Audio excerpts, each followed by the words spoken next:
When you look at a picture and it inspires you to make up a story, whether it's what the person who made the picture had in mind or not is irrelevant. I think then you've succeeded. Do you ever get bored? No, because I've never taken the perfect picture. What would make the perfect picture for you? I don't know. I have to see it. Is there a perfect picture? I don't think so. I'm pretty well known and pretty iconic and all of that, and it's nice to feel that, but I'm as good as what I did yesterday. I don't rest on my laurels. That's a good start. Now let's get into the fucking photography.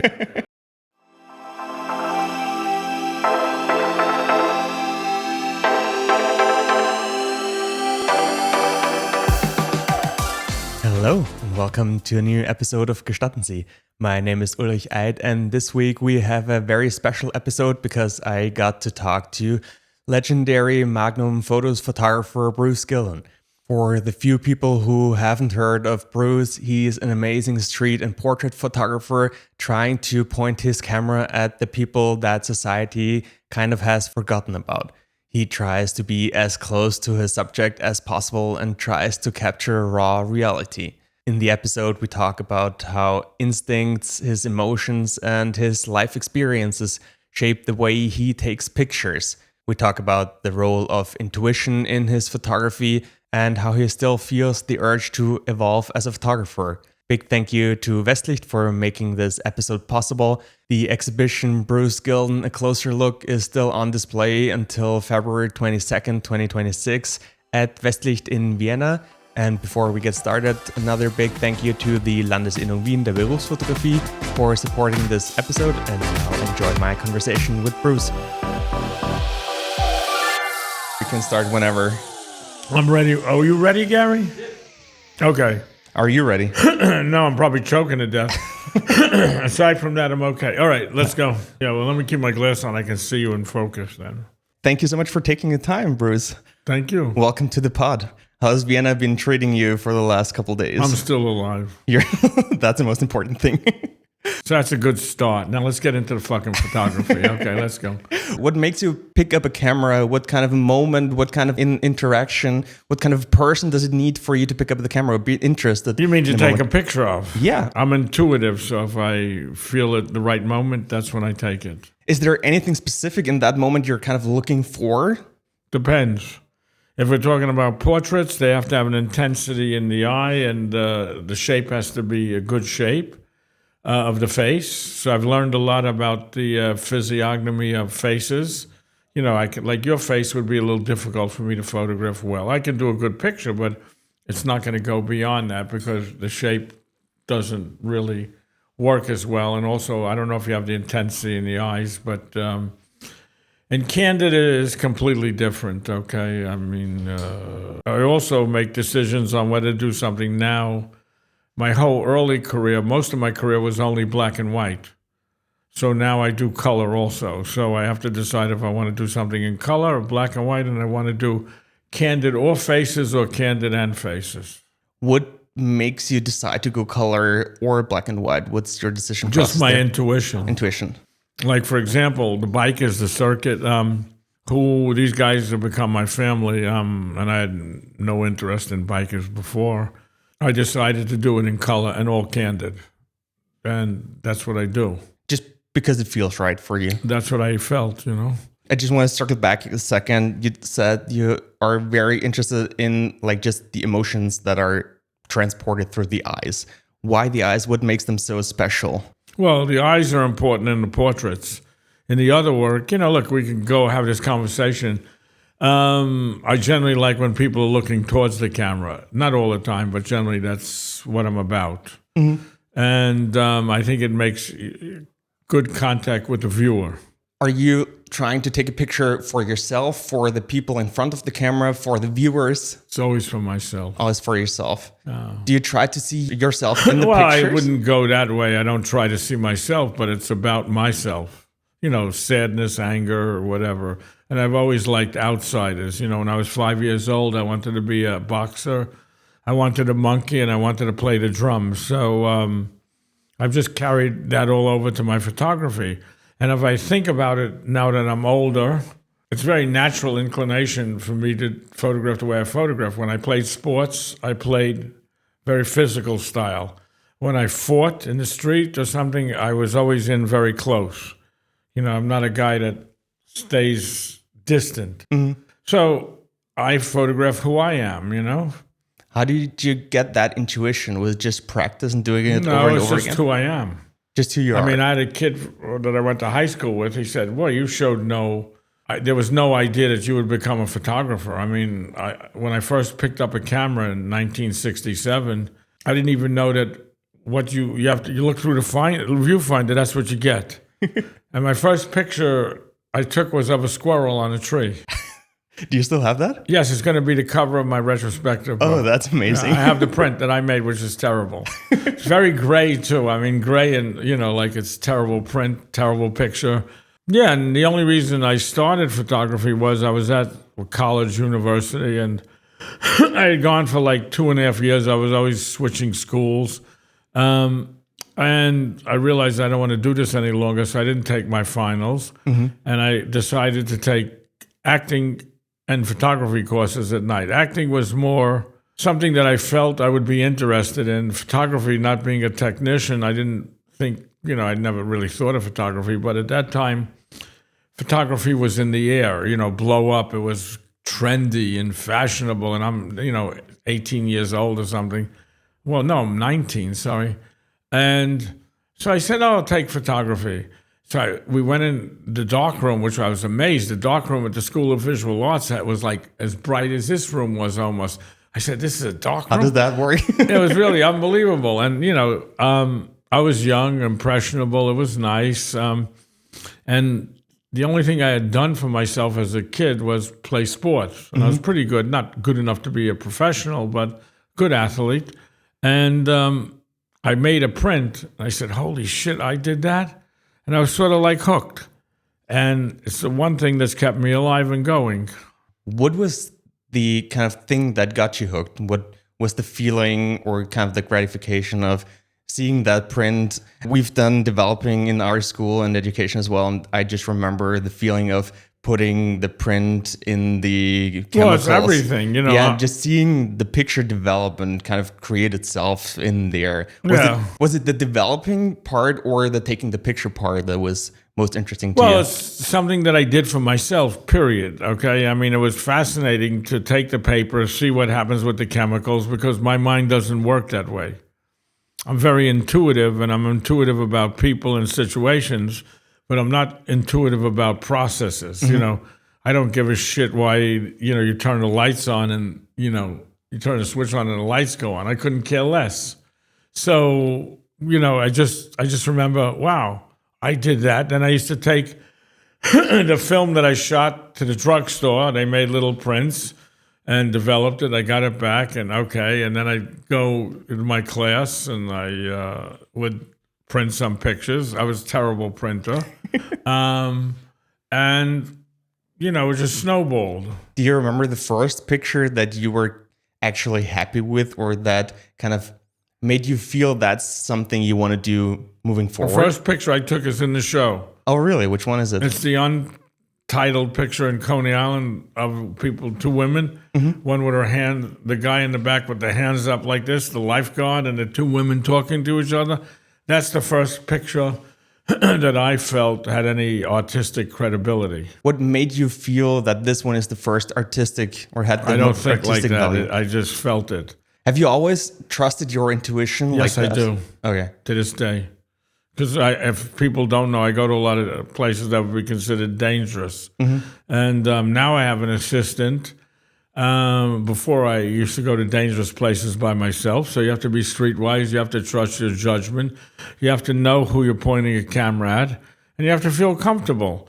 So, I'm cool with all of that. But the thing that I should say that struck me was when I started photography, and I don't remember exactly the time process exactly, but I read what Robert Capa said, if it's not good enough, you're not close enough. And that resonated with me, so. How close is too close, though? Or is there a too close? There is no too close. Well, too close? Again, that's a loaded question, okay? So there is nothing that's too close. But for example, I'm not into like I do a lot of faces and their clothes, okay? And those people, the portraits, I ask all those people, and they've given me permission. And the reason I say that, because some people alluded that, with my, I'm in people's face, and that's bullshit anyway. That's another topic. But, sometimes if you're just going to take a picture of someone's eye, I'm not going to say it's too close, but actually it's too close, visually for me, aesthetically. Until someone proves me wrong, I would say that that's how I feel. How do you approach people so that they let you that close towards them? Because, that's... You mean when I ask them or when not? Yeah. Do you ask them? For the faces, yes. If you're trying to get so close to someone... For the faces, yeah. I ask everyone. And how do you get to the point where they trust you that much that... I don't think about it. You just talk to them? Why wouldn't you trust me? I'm doing it with a good heart. I'm not doing it to make money. I'm doing it something that I gave my life to. Like my wife says, you're an excellent photographer. You have patience for photography, and you're too young to know, but to be 79 and to still be able to do it. And there are times where I'm home in Beacon, I don't photograph for a month. And that's hard for me. Then to get the desire to keep going isn't easy. So you have to be somewhat of an animal. And I'm a competitor with myself. And I don't worry about that. The only thing that concerns me in asking people for their portrait, will you allow me to take your picture, is that if I see someone who's really unbelievable, it doesn't happen often, but once in a while I see someone, all I have to know is if they say yes, I've got a really good picture. That happens rarely. And I'm afraid, I'm afraid to have my assistant, whoever, ask them, because if they say no, I've lost that wonderful picture. I'm all about photography, okay? It's not about, for example, no matter what my politics are, I can do the Democratic convention and the Republican, and I'm just going to show what interests me, whether I believe in it or not, okay? So, it's all about visual. Visual. Framing something well, having a strong emotional content, and at the end of the day, the best pictures usually are about me. My attitude on life, okay? A little angry, a little sad, caring for the people, the people I photograph. I don't do any essays, long-term essays in places or with people that I'm not close to, What kind of connection do you need to the people in front of the camera, or are you just interested in the faces and the story they tell throughout there's a the total faces? Connection. Someone asked me in Germany at my show in Munich, a ridiculous question, why don't I do corporate women? I said, I don't do corporate women because I'm not interested in them. Look at what I photograph and you know what I'm interested in. There's nothing I'm hiding. It's like Joseph Kudelka, we're friends, and he said to me ages ago, do you walk, because I made a comment, we were joking, and he said, do you walk in my shoes? And once you say that, how can someone comment? Beauty is in the eyes of the beholder.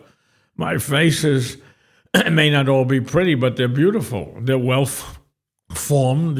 People have, aren't perfect, okay? They don't have the perfect skin. They don't have the perfect something. They're still human. And I want people to see these people. When I started the project of Face, I felt that people were left behind, but these people aren't left behind. They're invisible. People pay lip service, but they don't do shit. So I'm putting those faces in front of you. Is that your way of putting the light on them and telling their stories? Yeah, but that's not the reason I do it. I'll make that clear. I'm not a humanitarian type photographer. You I'm a just do it photographer. for yourself. Well, yes and no, but I care about fellow man. You know what I mean? These people are. Maybe I felt that I was an outsider, and people don't. It's like when I was younger, people would say, "Oh, I could," he can't fight or he can't play basketball. I always proved someone different wrong, because I could do both things. Did you ever hope or wish that someone else approached you and took your pictures back in the day? I don't care about that. I'm a photographer or not. It's funny because somebody just asked me, do I want to, with my wife, be a model for these glass company, the glasses. And I said, no, I would like to do the campaign. I'm not. I mean, if someone asked me and it wasn't them, I would say probably, okay, I'm all right with it, but that's not what I'm about. I don't have to be visible. Were you ever afraid to approach someone and ask them to take their picture? Well, you're always afraid. You have to conquer your own fears. I mean, it's like if I went out in the street, I go to a lot of dangerous areas. I mean, I go like in Tijuana, someone was shot to death just a block away from me when I was there. So you have to be street smart, and you can't take pictures of everybody everywhere. You have to feel out the situation. But, the point is, I'm not like the average person, but I'm quite street smart about that. Do you feel like the camera has given you access to parts of the world, parts of society? Of course it is, and that's part of the reason that I do it. It enables me to go to all these places and see things. It's even if I had no desire to go to Vienna, I'm in Vienna talking to you. I eat the food. I see what Vienna's like. I see what the people are like.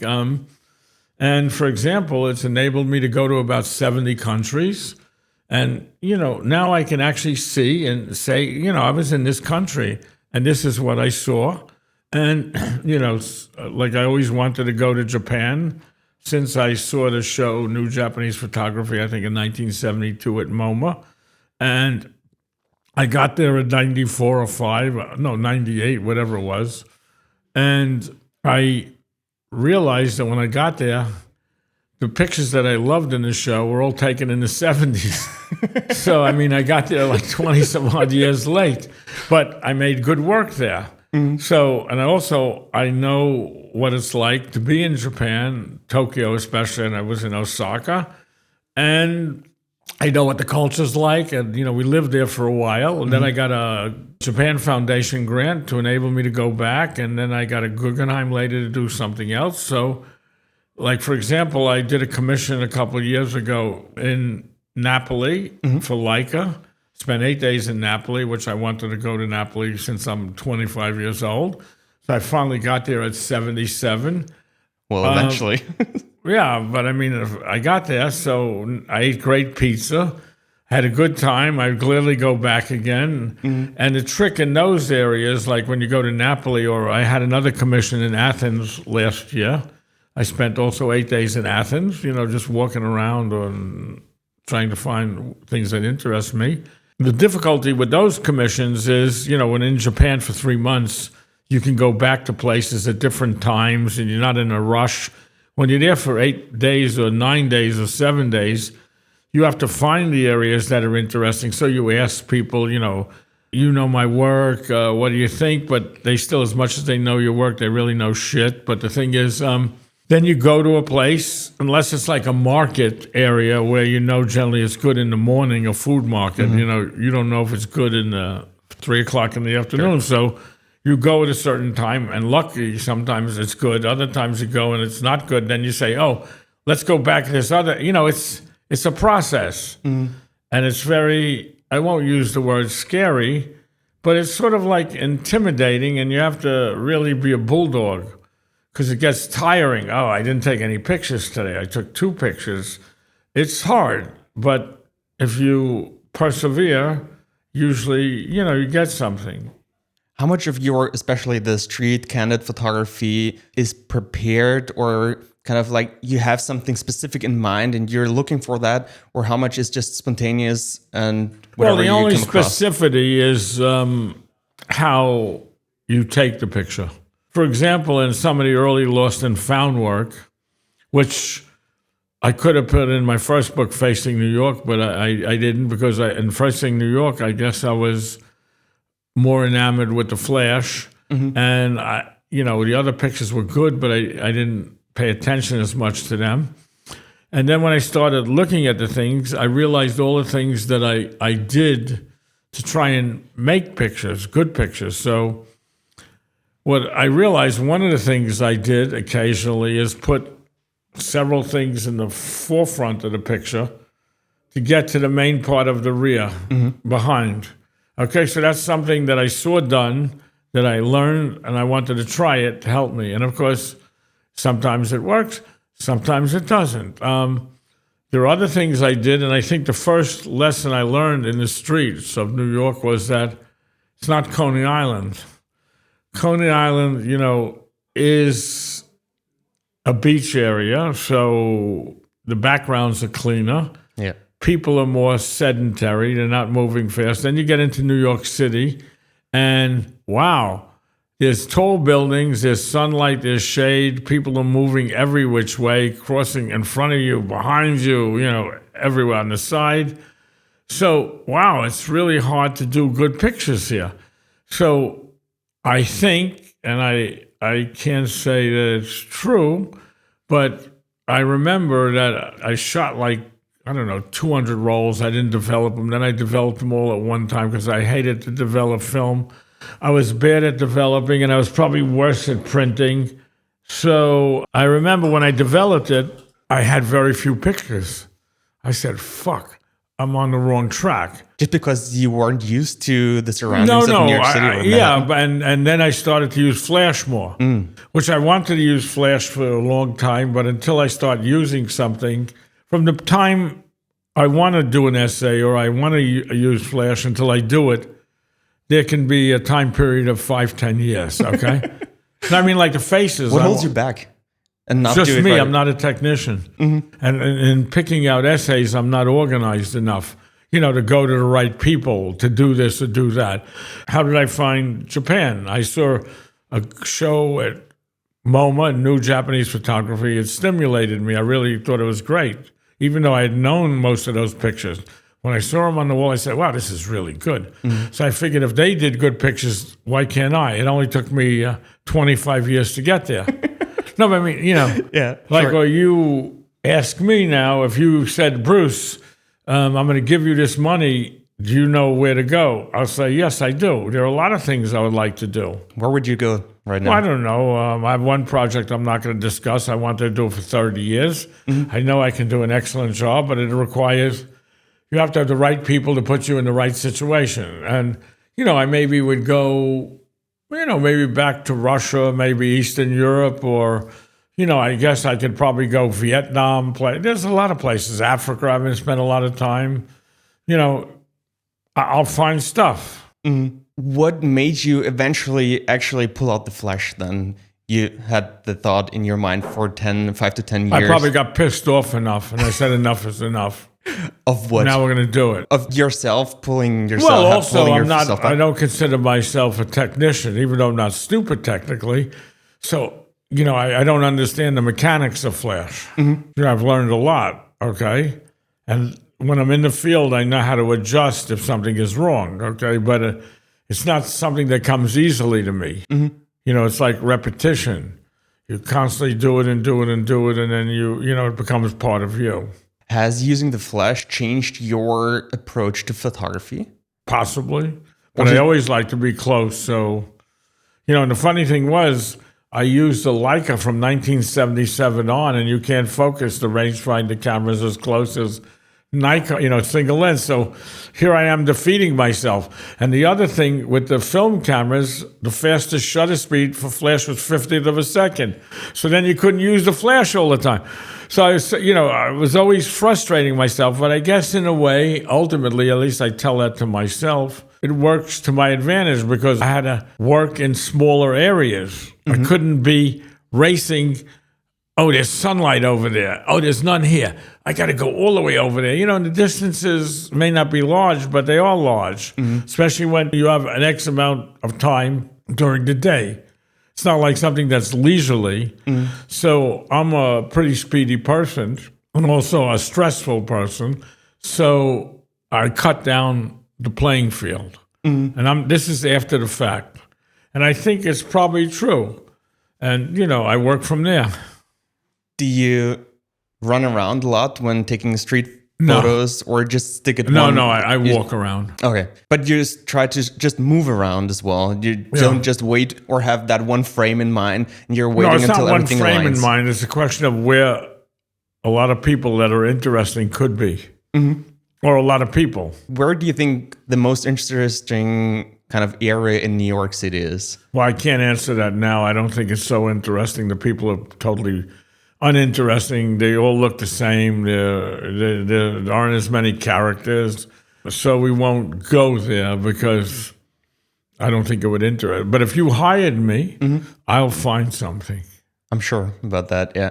How do you think your photography has developed throughout the time? I mean, you've been doing this for quite some years. Do you think the photography from the beginning is still kind of similar to the one you do now? I mean, you have your first print here in the exhibition, so it's still relevant. But do you feel like it has developed to something it's evolved. different? Evolved, yeah. And the other thing I believe is you can't do the same thing forever.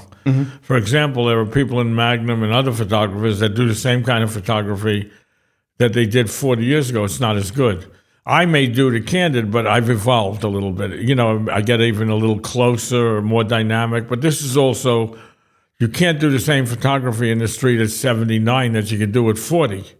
And I'm still athletic and I can still move good and I can still bend. You know, maybe not as low as I could at 50, but I can still bend. So I've made my photography work according to the physical attributes that I have. Do you think the stories that you're trying to tell with your pictures has evolved as well, and you're trying to tell something different now than you used to? I think your art evolves, okay? So, but I'm the same guy. You know, it's in my guts. You know, what I felt, all the hurt I felt as a kid never goes away. So I'd say it's just a different way of showing it. Yeah, I mean, especially if you say photography is just kind of your expression of yourself and telling your stories through your pictures as well. That's what I'm also telling society's pictures, you know? Because if I turn on the television, I listen to the politicians talk. I mean, you know, come on. You know, the guy will say, oh, there's nothing wrong with my city. Oh, go to the south side of Chicago. Tell me there's nothing wrong. Don't do it from the lakefront area. You know, I mean, there's something wrong, okay? You know. What kind of keeps you taking pictures now, all those years later? What else am I going to do? Have you ever thought about doing anything else? No. No? Making movies. What kind of movies would you be interested in? I would have made documentaries. Documentaries? Yeah. About the people you take pictures of now? Probably, yes. Okay. Or, you know, without, like, for example, I didn't think I'm going to do people who are motorcycle. But during COVID, I was walking in Brooklyn. We drove in, my wife and I, from Beacon. We live 60 miles out to see if we can find anything. And all of a sudden, I hear the roar of motorcycles at Barclays Center. I said, holy shit. So I went behind, you know, over there. I took a few pictures. I said, how can I get in touch with some of these people? And we did it, and like 5-6 years later, you know, they're my family, and that's what I do a lot of. So it's by, I guess, luck, but it's the type of people I'm interested in. You know, they're like, I'm like them, they're like me. We both, you have to respect us.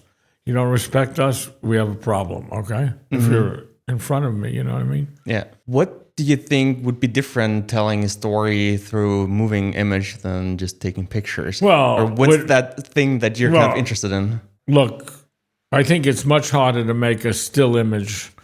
You know, in movies, it's a continuum. So, you know, you have to tell a story. And look, there are masterful movies. I don't know if I'd be able to do one, but I'd be willing to try. You know, I'd have to learn the whole language. But in still photography, it's either there or it's not. You can't depend on the dialogue. You can't depend on, you know, this whole scene evolving from A to Z. So I really can't answer that, but I know that there are tons of subjects. Like I could probably do a film on the bikers.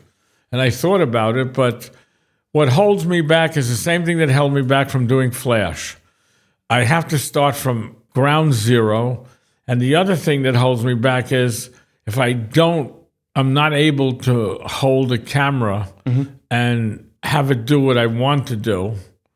You know, I'll be fumbling and I'll be missing all this stuff. So how can I say I'm going to do a good job doing this? Yeah. Because I'm very critical. I'm critical of my work, just like I'm critical of other people's works. And I know what I would like to do, though I wouldn't know how it would play out. It's all relative to what's in front of me.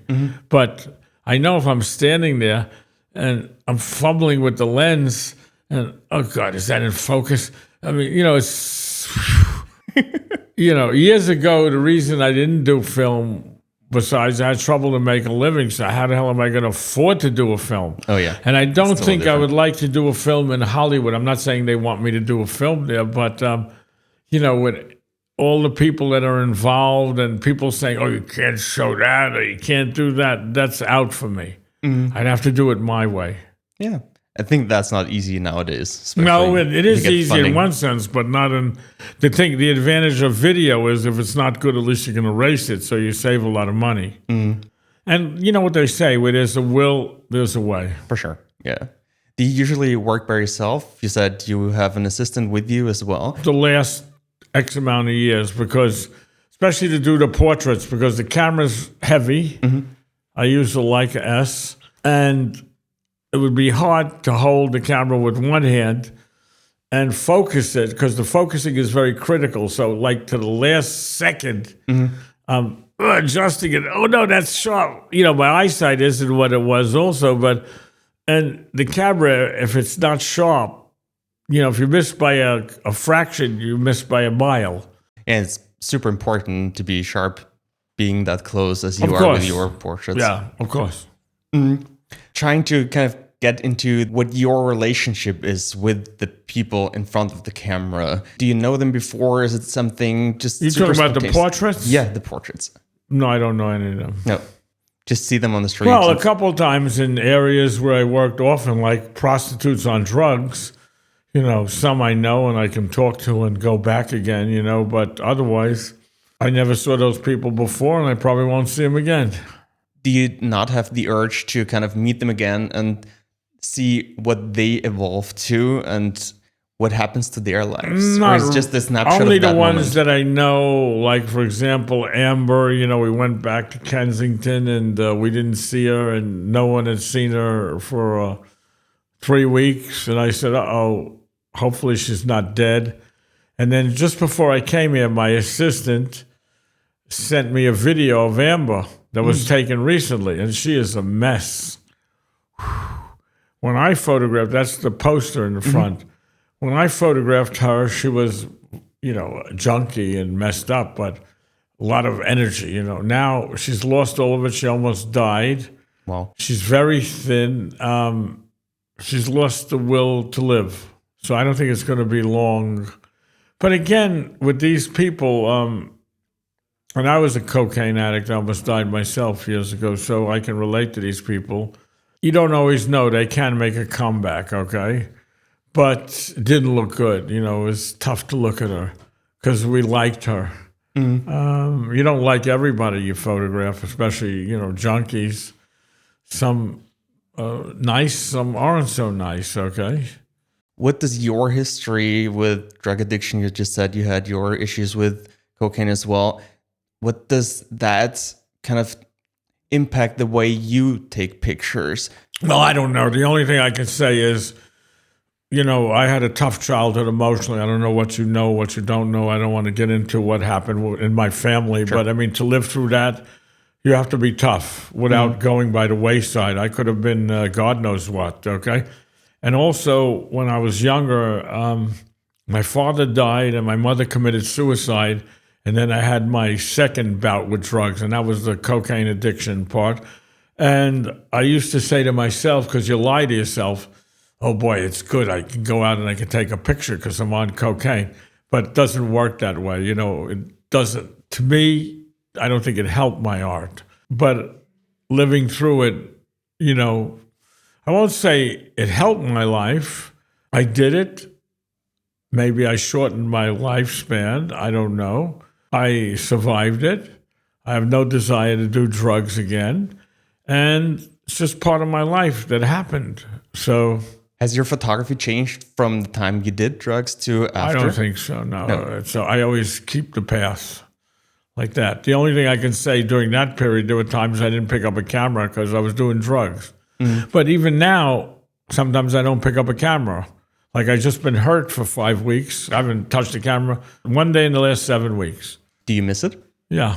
Well, yes and no. It's not easy to keep going. I'm not going to be like the boxer and I use that analogy because I wanted to be a boxer who is at the top of his field, top class. He's a champion. Then he retires for 2 years. When he comes back and he realizes he's sort of like a tomato can. His first fight back, he gets knocked out. That will not happen to Bruce Gilden. When I can't do it anymore, I'm done. What's the moment that you feel like you can't do it anymore? What would be that moment? I don't know. Maybe I physically can't do it. Look, mentally, it's very tough to keep going. I could tell you that. It's not easy. You have to be an animal, okay? I am an animal. All the ones who have done it for 50 years are animals. I think there are people who've done it for 50 years. They're not very good now, and they haven't been good for years. I won't get like that. We're all egos. We're all selfish. Like my uncle used to say, you can con the world, but you can't con yourself. And I'm as good as what I did yesterday. So that becomes problematic when you haven't photographed for X amount of weeks. You say, to be real, can I still do it? But every time I go out, I went to No King's Parade. I was there for 2 hours. I hurt myself. I tripped over a wheelchair. I really hurt myself because I had the camera in one end, the flash in the other, and I couldn't put my hands down. And I landed. I thought I heard a pop. And I've had plenty of torn muscles, but it wasn't torn. I could have dislocated my knee. I had an MRI and an X-ray, and I was all the blood. I was a mess. Okay, sounds like it. And I did well that day, and I hadn't shot for a while, and I could have done even better because once I go somewhere, I feel how I'm going to do it. Each place or each event or each period. There's always something. I was struck by the signs. And I also did it in black and white, which I said I would do it in black and white. And I did a very, very good job, I thought. And I have one picture that I really like a lot. So, I can still do it. Because I think I'm smart. People might say, oh, he's really egotistical. No, I'm smart. I'm smart about what I know about. I'm not smart sometimes about other things, but I don't claim to know about other things. I know about photography and I know about street photography because I made it my whole life. I learned by looking. And, there are levels in street photography. There are certain things that are easy to do and certain things that are harder to do. And I think I mentioned before, the street photography I do is an outgrowth of who I am. A fighter in close, the sports, aggressive. So I'm comfortable with that. I don't ask myself, am I doing something right? You're doing right. What do I have to ask anybody? I'm not hurting anybody. I'm not pulling a gun and robbing them. So what? Do you ever question your intuition? No. Also, if you have not taken out your camera over a longer period of time, you said you kind of like question yourself. Yeah, can I still do it? Of course, that's natural. But just the physical part and not the being able to see and capture that. No, it's more the mental part. It's more, am I going to be able to do it? And the proof is in the pudding.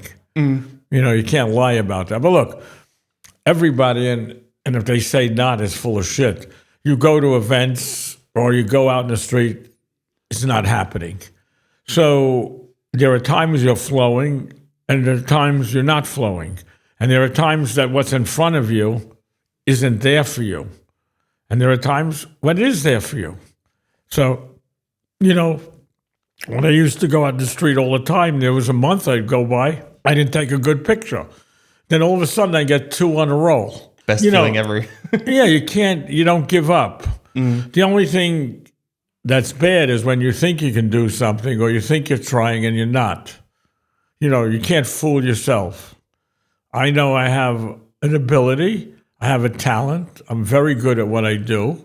I'm still very good at what I do. And, look, people like me and people don't like me. Most of the people that don't like me don't like my photography, I say, don't know much about me and don't know much about photography. Simple, How much do you think photography, or especially your kind of photography, is talent, and what kind of ratio is just practice and what you kind of learn? Well, I don't know if you use the word. Look, I have a talent for this, but that's who I am. So I think it's a combination. Look, I don't think there are geniuses in photography. I'm not solving the problems of the world. I'm not, how do you break the atom? How do you send a man to the moon? I'm not saving people's lives, okay? But the thing is, I'm talented and I'm smart enough to realize where I could use my talent to the best of my ability. And I never changed. Because since I started, there have been people who love me and idolize me. Well, maybe they don't idolize me and love me, but they thought I was good. And people who would say, oh, how can you do that? But that never bothered me. Because the more you tell me you don't like me, the more I'm going to do it. I don't do it for them. It just inspires me. What inspires you from criticism like that, or people questioning your ability? Because I know I can do it. And just to prove them wrong? That's the point I'm making. It's not to prove them wrong. It's in me. Proving yourself that you can do it. No, I know I can do it. But as you get older, you got to do it consistently. Like anything. And once you've done something for many years, when do you lose the desire to do that? It's like I photograph with passion and I still have the passion, and I also think when you're young, you experiment more. So when you're older, you don't, at least I don't, experiment as much, all right? I mean, I did switch from black and white to color. I did switch from candid to asking people, but you're not as loose, at least I'm not, with experimentation, even though I did experiment and switch completely. And I might make another switch. But the thing is, you're more set in your ways. Yeah, because you know what works and you know what doesn't work. So that's the difficulty. Do you ever get bored doing things one way, or so that you feel that you No, have to because switch I've never up? taken the perfect picture. What would make the perfect picture for you? I don't know. I have to see it. Is there a perfect picture? I don't think so. That's the thing. No, Are you chasing the perfect picture? probably not. But I'd like to do, it would be great to do one. But I mean, like you said, what's the perfect picture? I don't really know. Obviously, it would be framed well and formed well. And like, for example, I can go down with you to the show and show you a couple that are pretty good. And I can say that's the best photograph I've taken in the street over 40 years. I know that. Can I do better? Hopefully. Yeah. Because if you don't think you can do better, why continue doing what you're doing? Why would you settle to be less of a Bruce Gilden than more? Are there certain aspects of your photography that you're trying to learn, develop, or just kind of get better in kind of specific aspects, or just in general? No, I would like to be a little more organized, to be able to get money to do my work and to get access. Like this one project, which I'm not talking about, I've wanted to do for 35 years. Well, I know it would be a killer project. I know how I want to do it. I know exactly, it's elegant and tough and beautiful. And, but I've now come to the point where I don't think I'll ever be able to do it, okay? Not because of my age, because of my inability to find the right people to help me. Look, I remember years ago when I was in Japan, and I'm just using this can be repeated ad infinitum. A guy introduced me to a guy at the journalist club or something, and he went to go, I don't know where he went, doesn't matter, it's irrelevant, but he went somewhere, and he got into a place that, was interesting, like many places, but he's not a good photographer.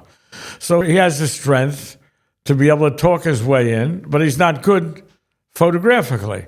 I'm good photographically, and once you get me in, I'm very charming. I can be charming. I can also be the devil, okay? But the thing is, I'm charming, and if I feel like doing it, I don't even have to lie, because I really want to do this. It's something that, wow, I'm so glad I'm here. It makes my day or my week or my month or my year.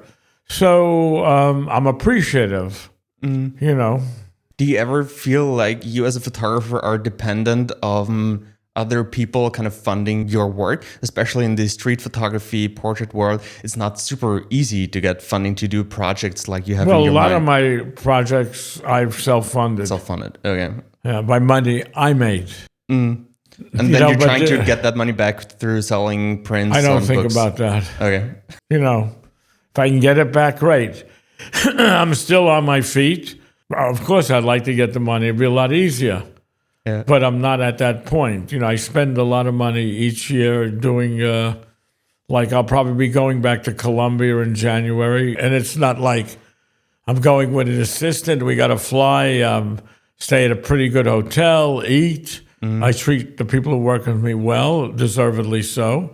And, everything is expensive. I won't tell you what it costs me a week. It depends where I go, but it's expensive. Oh, yeah, I bet. And, I have no regrets. I don't think about it. Thank God my wife is okay with it.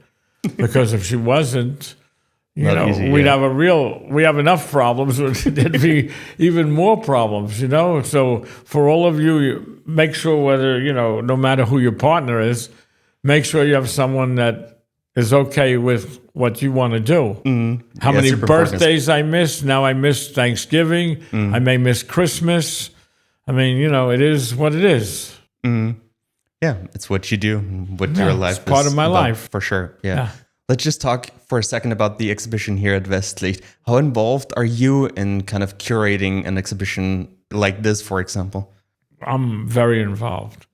This exhibition, they didn't have the space to put, there were more pictures in, but it was funded by Isabel Seaman, I think her name is. She's here.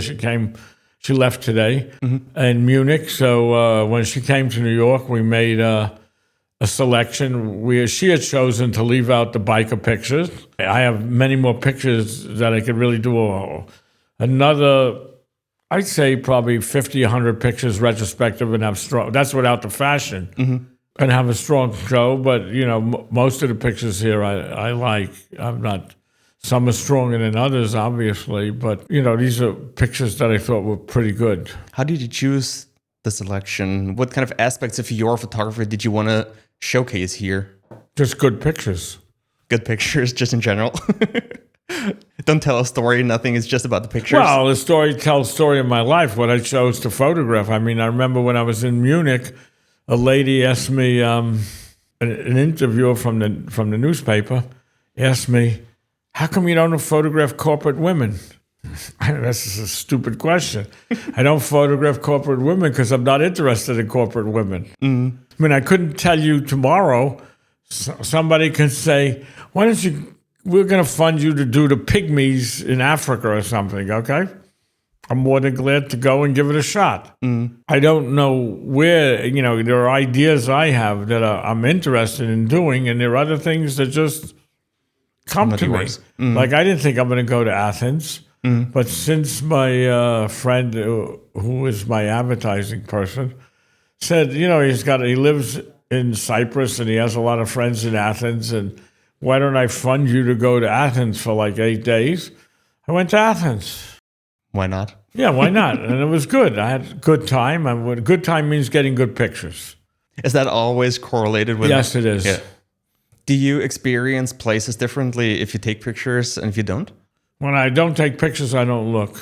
Well, I look. That's not a true statement. I mean, look, photography is a 24/7 job. Of course. If you're going to do it, you got to do it. I don't want to hear you didn't do it because your mother had 102 temperature. You pay the price. At home with your kids, with everything, okay? Like my wife tells me all the time, you weren't around when our child was young. That's not the case, but when you're away 6 months a year, you're not around, to help, with the kids. So it is what it is. That's why a lot of photographers have been married numerous times. I don't play around. Others may play around. They can do what they want to do. I don't, I believe what you give is what you get. I'm not saying I haven't made mistakes in my life, but, I believe in that, and if I love Sophie, which I do, and we've been together now since 1991. Well, congrats. At least I give her that. But she's my rock. Is there anything you wish you would have known earlier in your career that you now kind of start to understand or learn throughout the years? Well, like I say, I wish maybe I wouldn't have done drugs. I wish some other things, but it also made me who I am.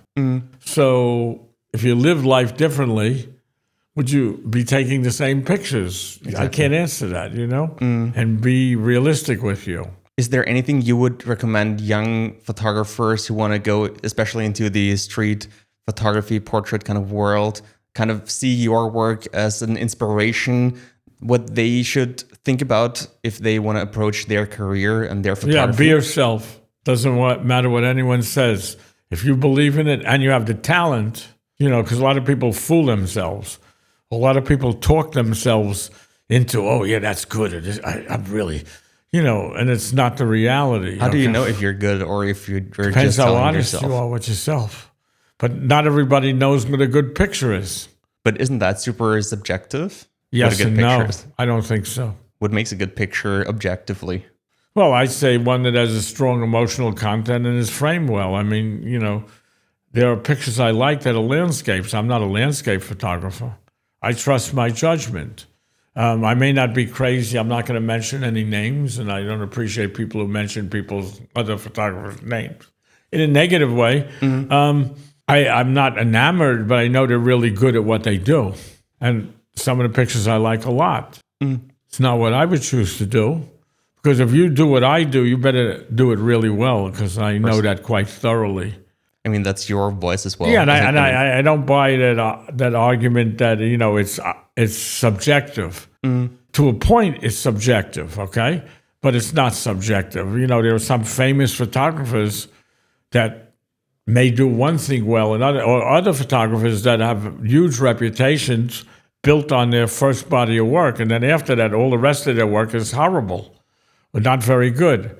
But yet they're considered really good photographers. To me, they're not. And I'm not going to get into names, but I have certain people in mind, very clearly. Sure. And that's how it is. You could take it or leave it, I have strong opinions, but I believe in my opinions. And, I used to collect photo books. So I looked at tons of books. That's how I learned, and shows. That's how I learned my craft. I learned what I liked. I learned, oh, I like that. Where did the photographer stand? What lens did he use? Yeah, that's interesting. How can I do something like that? And that's how I learned. Yeah, just looking at other A lot of people today, they're interested in talking about things that they can't stand. Why talk about the things that you can't stand? Why don't you talk about the things that can make you do what you do better? That's why they're on social media, and they're, it's a mess. For sure. Last question. What do you hope people walking through the exhibition here, what do you hope they take away at the end of it all?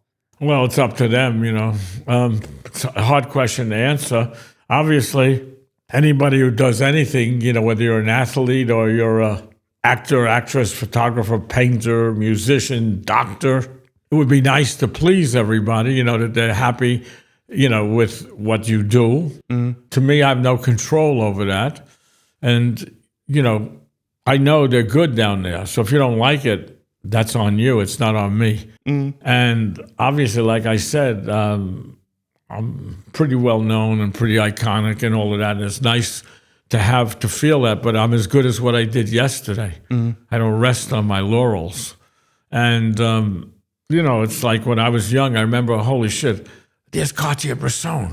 I'd watch him for 10 minutes because, oh yeah, there's Cartier-Bresson, or there's so-and-so, you know what I mean? And I still am like that, oh yeah, there's somebody, but it's funny because I met, I won't say this one, okay, but there are people I've met who I admired or I don't like, but that didn't stop me from still liking their photography. One thing doesn't have to do with the other. And I say of the 4 people that I admired a lot, 2 I really loved and 2 I really didn't like at all. And never changed my opinion of their work. Yeah, it's important to be able to separate the two. Yeah, of course. Yeah. And the thing is, I don't think either one of them is a good person, but you don't have to be a good person to do good work. Sometimes when you're a good person, it interferes with doing good work. I don't know how good a person I am or not, but I'm blunt. I think I'm relatively honest. What I want to say, I say, and I do. I don't say everything I want to say, I could tell you that. But I'm content. Someone once said to me in Magnum, it was quite funny. We'll end on this little note. He said to me, he looked at my Facebook, and he said, how do you sleep at night? And I said, I sleep better than you. And another one came to me and said he didn't love the pictures. And that was fine. He wasn't trying to, he gave me his honest opinion. I can deal with that. I'm a big enough boy. I know if it's good or not. I don't need your positiveness to, make me like the pictures. And then he saw the show at the Barbican and he said, wow, these are pretty good. Okay, so they're meant to be seen, the faces large. And I would like people to know that people like this exist. Not all of the pictures are that, the kids are something else or whatever, but, or the crying kid, but that people like this exist. And the only way you can show empathy or help them in any way is to look at them. And if I put that in somebody's, that's not why I do it, but that's what I would like. And hopefully they make a little story up, because I always think that when you look at a picture and it inspires you to make up a story, whether it's what the person who made the picture had in mind or not is irrelevant. I think then you've succeeded. That's a beautiful way to end it. Thank you so much for taking the time. Thank you. Thank you. I think we did all right. What do you think? Well, yeah, this was my conversation with Bruce. Thank you so much to Westlicht for making this conversation possible. And thank you to Bruce for taking his time. I think it was very interesting to hear about his life experiences, his approach to photography, and just his approach in general. If you liked the episode, make sure to give it a 5-star review, follow on Spotify and on YouTube. It helps me a lot. And at the end, as always, big thank you to Male Kolumna for the cool cover and Belinda Thaler for the jingle. See you next week. Bye.